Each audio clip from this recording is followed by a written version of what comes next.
On the day my status as the fake heiress was exposed, I was squatting secretly in the back garden planting vegetables.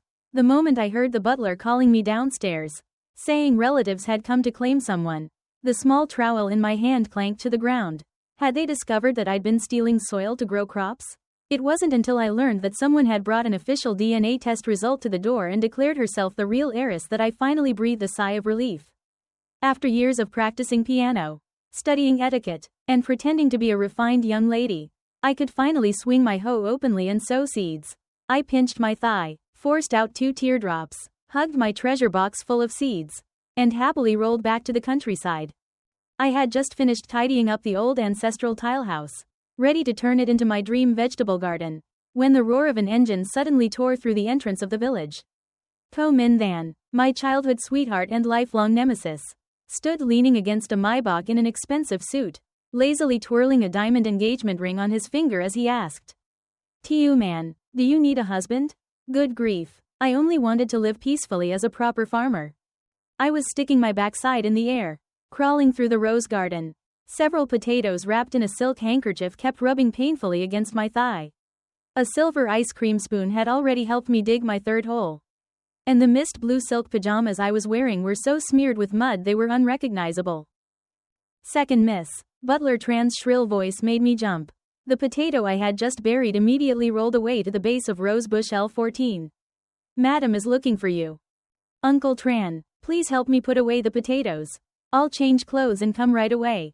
Butler Tran was one of the few people who knew I secretly grew vegetables in the main residence garden. And even more special, he covered for me. Naturally, that was all thanks to the precious potatoes I used to bribe him. Every corner of the garden had been exploited by me to plant strawberries, tomatoes, peppers, and eggplants. Luckily, everyone in the house was busy, and no one had time to care about such trivial things. Only sometimes, a few strawberries that should have ripened bright red would suddenly disappear. The butler said birds must have eaten them, though he didn't know what kind of birds could eat every single one without leaving any behind. Later, when my 6-year-old little brother clung to my leg and refused to let go, I finally realized, what birds? It was clearly a human. I sneaked in through the back door, changed into clean clothes, then went out. My mother was sitting in the main hall, and beside her sat a girl in a white dress. I didn't sense anything unusual and immediately ran down the spiral staircase, throwing myself into my mother's arms as usual. But today she was different. She didn't hug me warmly like she always did. I instinctively glanced at the coffee table and saw a DNA report lying neatly there. A bad premonition flashed through my mind. After all, I had read quite a few fake heiress novels. "Mom, did you need me for something? Who is this beautiful sister?" I tried to stay calm, suppressing the unease inside me as I asked. "Tiu man, my mother, Madame Lam, seemed to have just learned the news herself and spoke slowly.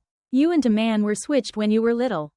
I stared blankly. "So I'm the fake heiress?" She nodded. The sky seemed to collapse before my eyes, but only for 1 second. "Wait, if I'm the fake heiress, does that mean I can finally go back to the countryside and farm openly?" "Tiu man, it's just that Taman will move in to live with us. Nothing else will change." The moment I heard that, I saw a flicker of grievance in the eyes of the girl named Taman. I sighed and put on a weak expression. "All right, I did take her life by mistake. It's time to give it back." I pinched my thigh, dropped onto the sofa with a thud, and squeezed out 2 tears. "Mom, I'm very grateful you took care of me all these years. Now I'll pack my things and leave immediately." After saying that, I turned decisively and walked out. The moment my back faced the door, I almost couldn't stop myself from laughing. Finally, I could dig soil in broad daylight. Immersed in my sorrow, I didn't hear Madame Lam speaking behind me. "If you leave, where will you go?" "Stay obediently. I'll handle this." Heavens knew how wronged I'd felt all these years, living in a castle-sized villa yet not even having the freedom to grow vegetables. The crops I secretly planted in corners kept meeting disasters. Strawberries that should have ripened red vanished overnight. Cucumbers on the fence disappeared without a trace. Only heaven knew how devastated I was, guarding them carefully yet still getting robbed. Every time I asked the butler if he'd seen anyone take them, he would awkwardly shake his head and say he hadn't seen anything. I rushed back to my room, took out the grafted tomato seedlings I'd hidden behind the curtains, and couldn't help glancing at the diamond ring sparkling on my dressing table. Last night, when Ko Min then slid it onto my finger. He'd said, after the engagement party, I'll take you to Holland to see tulips. Go look at tulips with him? I yanked off the ring, stuffed it into my pocket, grabbed my LV suitcase full of seeds, and left the villa without looking back. Passing the garden utility room, I didn't forget to grab 2 bags of organic fertilizer for flowers. The packaging clearly read, Premium Product, Co Group. As soon as I stepped out the front gate, Man called me back, handed me the address of her old home, and briefly introduced her family. I thought to myself she was actually pretty kind. I hired a rideshare, just as the car turned out of the villa district.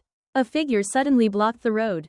Ko Min then braced one hand on my car door, his shirt unbuttoned to the 3rd button, holding a plastic bag still beaded with water and shaking it slightly. Miss Lam, you forgot your hydroponic lettuce in the wine cellar. I snorted coldly, slapped the ring against his chest. Move, I need to go inherit my 2mu3 fen of land. The cold metal scraped against him and he hissed softly. In the rearview mirror, I saw him lift the mud-stained ring, seemingly lost in thought. The rideshare took me to the train station. I used the address Man gave me to buy a ticket, only to find there was no direct route. I had to take a train to a neighboring city, then a bus into the town. From the town to Ton Sun Village, there wasn't any bus at all. In the end, I flagged down a random open-back 3-wheeler passing by, sitting in the cargo bed. The wind whipped my hair into chaos. The hairstyle that had taken me 2 hours to pin up was now completely blown apart. But heavens, it felt amazing. The joints that had been trapped for years inside stiff business suits seemed to crack back to life. I looked down at the tomato seedlings in my suitcase. Their velvety leaves brushed my palm, making it itch with delight. At the village entrance, the driver refused to take my money, hit the gas, and vanished in a flash, leaving me standing alone under a large sign, Ton Sun Village. I looked around, saw some villagers weeding in a field, and tiptoed over. Hello, Auntie, could you tell me how to get to Dai Sun's house? Man had told me her father was also my biological father, named Dai Sun. The woman pulling weeds didn't look up, only asked coldly, what do you want with his house? I'm the daughter who was switched at birth in that family. The moment I finished speaking, she froze and turned to stare at me. Tu man, you're Tu man? I steadied myself and studied her sallow face lined with a few wrinkles. I instantly understood why her reaction was so intense. Those eyes, those eyebrows, they looked exactly like mine. Though a little shy, I still called softly, Mom. Tears immediately welled in her eyes. I dragged my suitcase and followed Mother to home. Ton Sun Village was more developed than I'd imagined, modern multi-story houses everywhere. All quite impressive. Hope rose inside me. Maybe the family's home wouldn't be too bad. Every time I saw a nice house, I wished it was mine. But Mother kept walking without stopping. When we reached a rather grand 4-story house, she turned back. Tu man, we're almost there. I began eagerly imagining my new home. But she didn't stop at that house. She walked past it and continued until she led me to an old brick house behind it. My hopes shattered instantly. The brick house clearly had age. Even from outside you could see patches of packed earth on the walls. No matter how I looked at it, it screamed ancient. I sighed and stepped into the yard, where I saw a girl sitting inside. Lam, this is your younger sister. Tu man. My new little sister? Hi, I'm your eldest sister. Lam. She looked very friendly, yet somehow familiar. I felt like I'd seen her somewhere before. Oh well, I'd never known what it felt like to have an older sister, but very soon I would. The old brick house looked shabby outside, but inside it was actually quite well equipped. The kitchen and bathroom were both functional. Mother told Lam to cook, then led me upstairs to the 2nd floor to put away my luggage. This is Man's room. We always thought you wouldn't come back, so we didn't tidy it yet. Just leave your luggage here. I'll clean it up for you later, she said, opening the innermost door. It's fine. It's already very clean. No need to tidy. I hurriedly set my suitcase down. My mother also told me that my father was busy renovating the new house. I also learned that I had a younger sister, Dao, who was currently in the village kindergarten. Wonderful. 3 daughters in one household. If this were some elite rich family, this situation would definitely erupt into a storm of drama reaching the heavens. I wanted to help with something, but I didn't know where to start. While I was still fumbling around, Mother swiftly grabbed a live chicken and slaughtered it on the spot. Lam stood nearby teasing. Wow, finally willing to kill a chicken to upgrade the meal. Huh? Want a beating? Mother to snapped. Go get water and come here. To Lamb was instantly subdued. That lunch was truly lavish. Mother to's cooking skills were honestly on par with a private restaurant chef. I ate 2 heaping bowls of white rice in one go. Father to didn't come back to eat. Apparently someone was already cooking at the new house. Hey, little sister, want to go out? After the meal, To Lamb bared her teeth in a mischievous grin and invited me.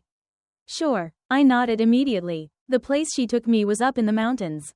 And a few of her friends came along too. Everyone brought snacks. Only To Lamb and I came empty-handed. But no one seemed to mind.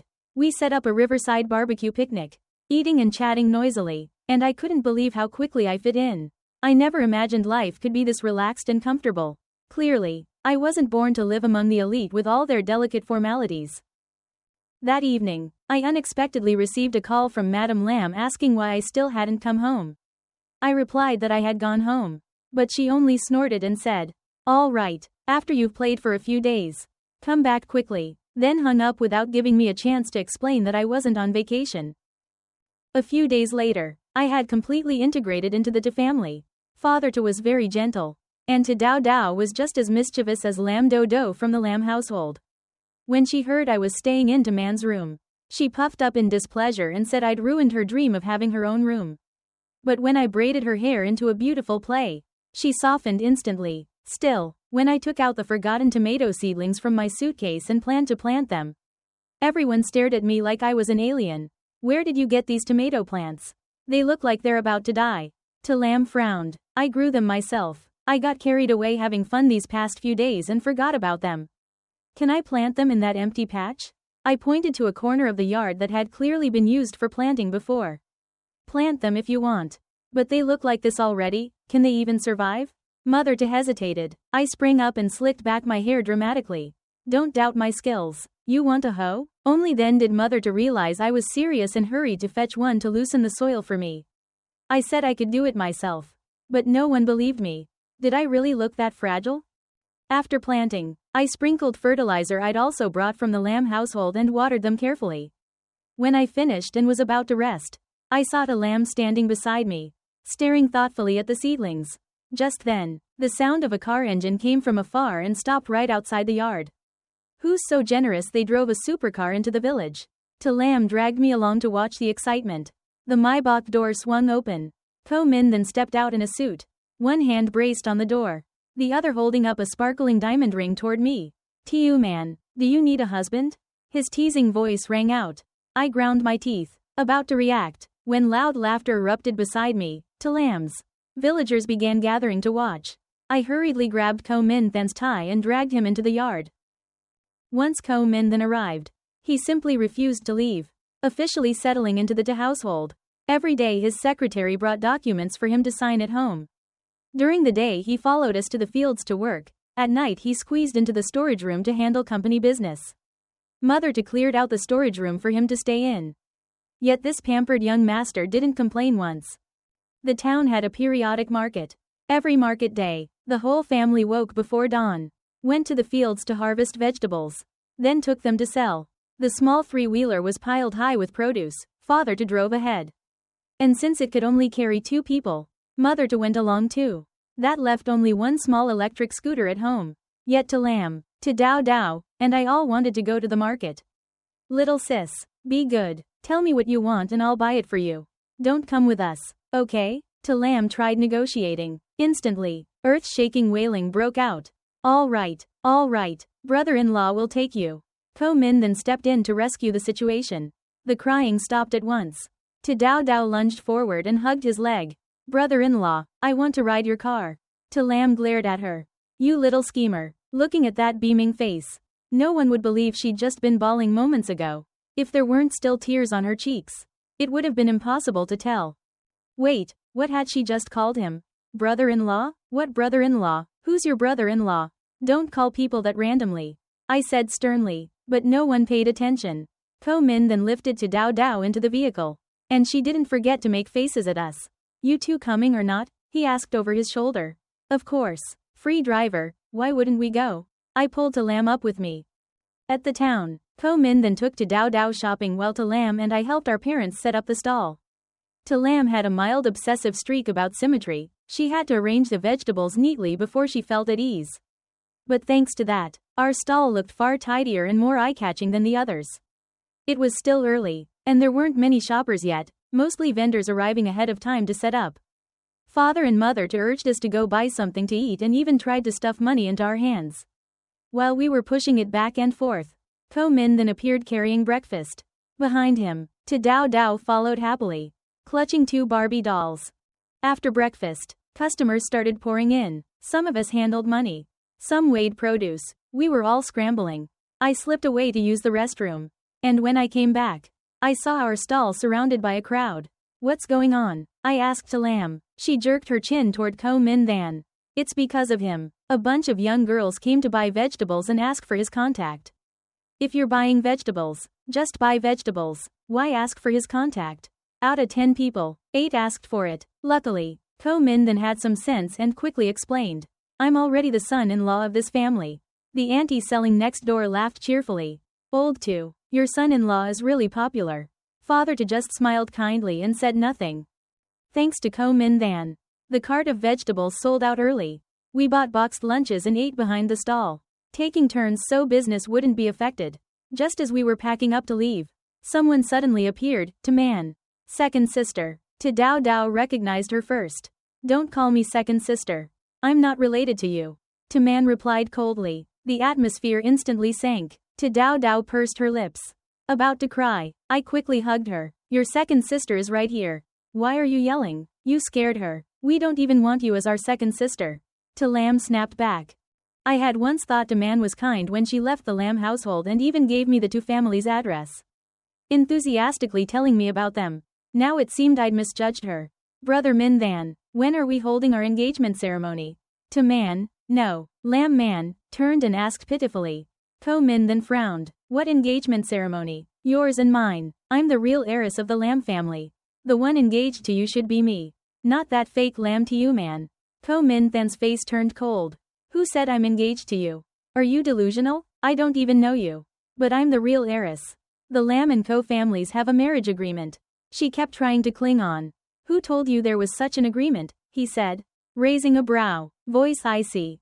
No one paid Lam Man any more attention. We quickly packed up the goods and prepared to buy a few more things to bring home.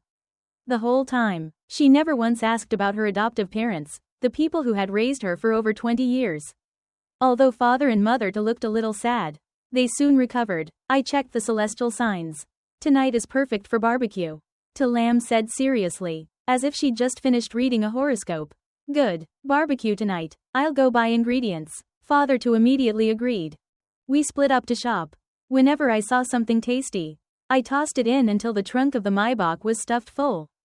This is the first time I've seen a rich young lady as down-to-earth as you.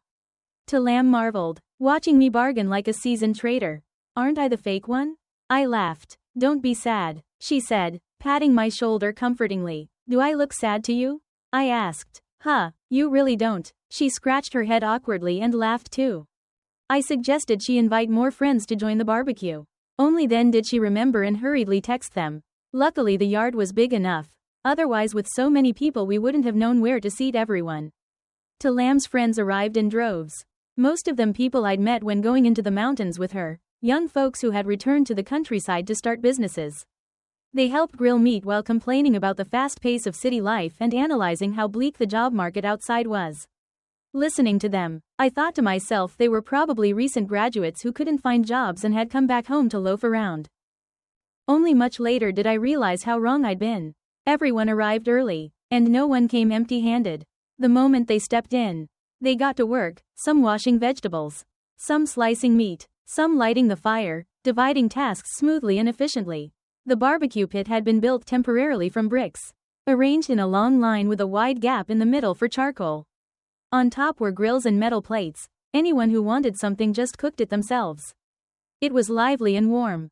Solar lamps mounted on the roof shone brightly, illuminating the whole yard. I sat beside Ko Min then without lifting a finger. In front of me was a box piled high with all my favorite foods. He grilled for me and didn't forget to grill extra for To Dao Dao beside us. Ever since we came back from the market, She'd been like a little tail stuck to him. Feeling a bit guilty, I picked up a piece of meat and held it to his mouth just as he was busy grilling. He ate it right away, chewing while gazing at me with such affectionate eyes that my face turned red. The people around us watched too, their teasing looks undisguised, as if saying, "Here comes the golden couple of the barbecue village." Just as the barbecue grew lively, a car suddenly stopped outside the gate, followed by the slam of a door. Rapid footsteps approached, thump thump thump, and then a familiar voice called out. "Sis, where are you? I came to see you." A small figure appeared at the entrance. I quickly stood up. "Lamb Dodo, why are you here?" It was the young master of the Lamb family. "Why, am I not allowed to come?" Madame Lamb stepped out of the car, father and mother to warmly welcome the mother and son. People in the yard quickly made space for them beside me. The moment he sat down, Lamb Dodo snatched my bowl, grabbed his chopsticks, and devoured the meat like he'd never eaten before. Madame Lamb wasn't shy either, she grilled her own food and ate right away. Everyone stared at her, astonished. A woman dressed head to toe in designer brands, sitting in a rural courtyard eating barbecue, it was quite a sight. But in truth, Madame Lamb came from the countryside herself and had fought her way up to her current status. Even after marrying Father Lamb, she continued her career without ever letting go. Come to think of it, the two of them even shared the same surname, pretty interesting. After eating their fill, Dao and Lamb Dodo ran inside to watch cartoons. Kids the same age really did bond easily. I thought I was already used to Madame Lamb, but when I saw her drinking wine while playing rock paper scissors with the younger crowd, I still couldn't help being surprised. She and Lamb Dodo stayed 2 or 3 days before finally leaving. I began to suspect their trip hadn't really been to visit me at all but more like a vacation. Madame Lamb generously bought gifts for the entire family. All limited editions, even I, her former daughter, got one too. Hee hee. When it was time to go, Lamb Dodo hugged my leg and refused to let go. Whining, "I still want to eat the strawberries." Second sis grew. I was about to pat his head when I suddenly realized something. Madame Lamb pulled her son into the car, and he shouted, "Mom, bring sis back home. Didn't you say the cucumbers she grows are super tasty?" Without a word, Madame Lamb stuffed him into the car and sped off. I stood there frozen, and only when the truth dawned on me did I understand. No wonder the butler had been stammering lately, the thief in the house had been family all along. My tomato plants finally revived. Every day I scooped a little manure water to fertilize them. They grew lush and green, leaves glossy and vibrant. As for strawberries, I'd bought a bunch of seedlings and planted them interspersed among the corn rows, one corn plant, one strawberry plant. When the corn sprouted tender leaves and it was time to fertilize, I could conveniently care for the strawberries too. By the time I planted the strawberries, Ko-min then had already returned to the city to handle company business. The day he came back, we were out working in the fields. I only discovered he'd returned that evening. "When did you get back?" I asked. "This morning. I even went to the fields to pull weeds." He puffed up proudly, his expression practically saying, "Praise me. Praise me. See how capable I am." I was just about to speak when I suddenly remembered something important. Hadn't our field just been weeded recently?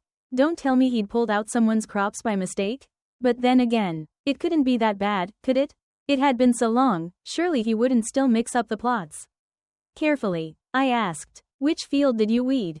"The one at the village entrance." I choked. Heavens and earth. That's the strawberry field I just planted.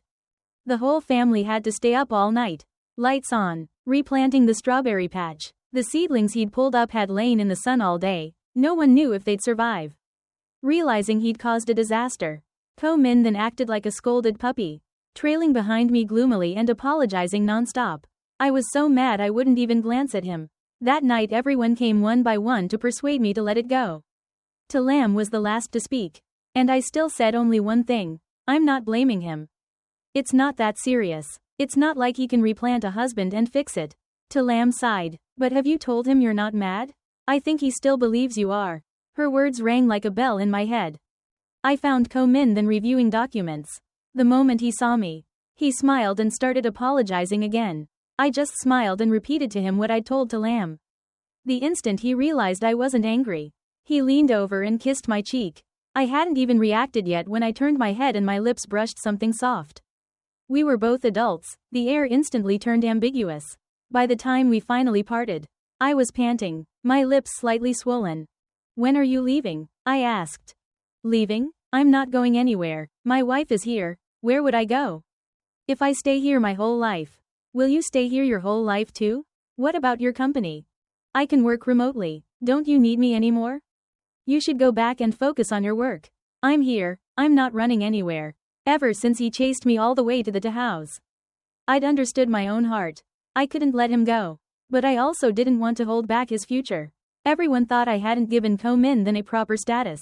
But in truth we'd already quietly confirmed our relationship long ago. I decided to live according to my heart. In fact, there had never been any marriage contract between the Ko and Lam families. After we got together, people assumed it was because of some arranged engagement. But that wasn't true. We were childhood sweethearts who grew up together. Only in college did we truly recognize our feelings. I've never been timid. The moment I understood my heart, I confessed to Ko-min then. When I learned he liked me too, I was happy for days.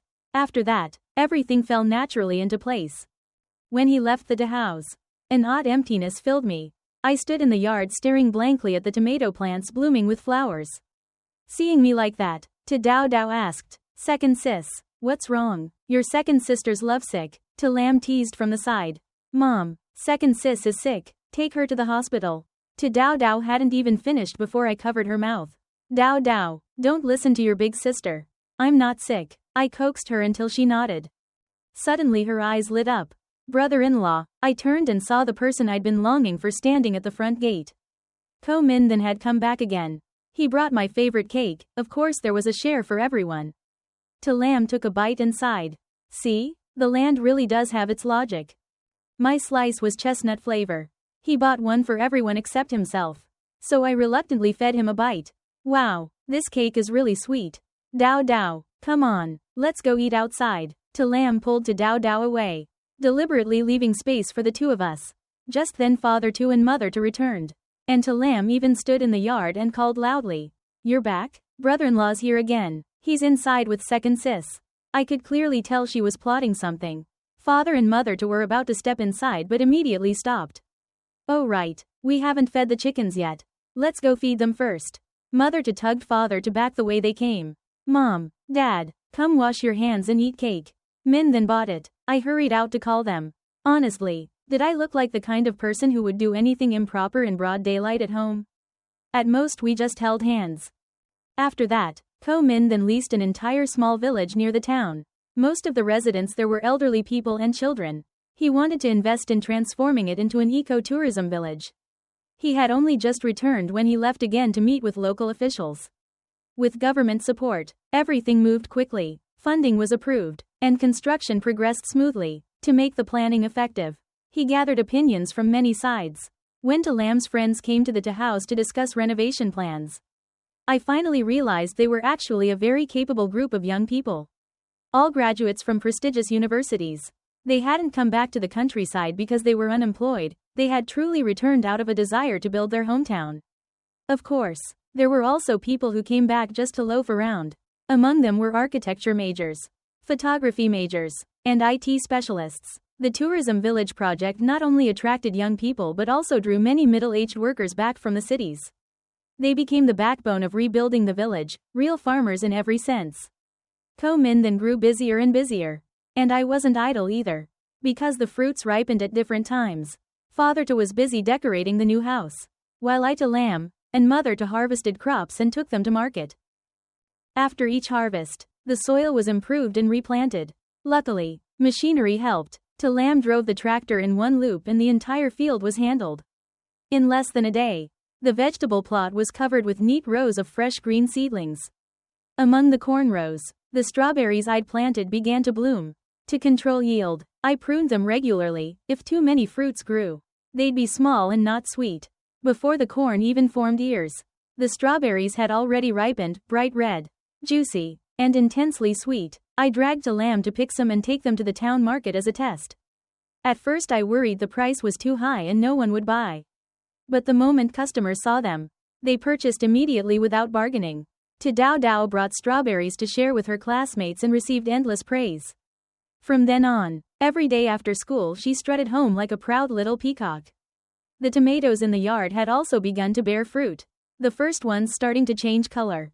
Everyone was amazed at the strange black tomato variety they'd never seen before.